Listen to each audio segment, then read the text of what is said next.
తెలంగాణ రాష్ట్ర నలుమూలల ముద్దుగా పెంచుకునే పీజేఆర్ గారి సుపుత్రిగా వారి ఆశయాలను నిలబెట్టడానికి జంట నగరాలలో ఉన్న బస్తీలలో ఉన్న పేదోళ్ల కోసం కొట్లాడడానికి కాంగ్రెస్ పార్టీలో చేరి శ్రీమతి సోనియా గాంధీ గారి నాయకత్వంలో బడుగు బలహీన దళిత గిరిజన మైనారిటీ వర్గాల కోసం పోరాటం చేసి వాళ్ళ జీవితాలలో అంజన్ కుమార్ యాదవ్ గారు, డాక్టర్ జి చిన్నారెడ్డి గారు,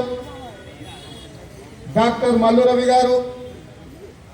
యువమిత్రుడు అనిల్ కుమార్ యాదవ్ గారు, అదేవిధంగా 99లో కంటోన్మెంట్ నుంచి పోటీ చేసిన సోదరుడు దేవుడు గారు, కాలువ సుజాత గారు, ఇంకా చాలా మంది కాంగ్రెస్, యువజన కాంగ్రెస్, ఎన్ఎస్యుఐకి సంబంధించిన వాళ్ళు వివిధ బస్తీల అధ్యక్షులు ఇక్కడికి రావడం జరిగింది. వాళ్ళందరికీ కూడా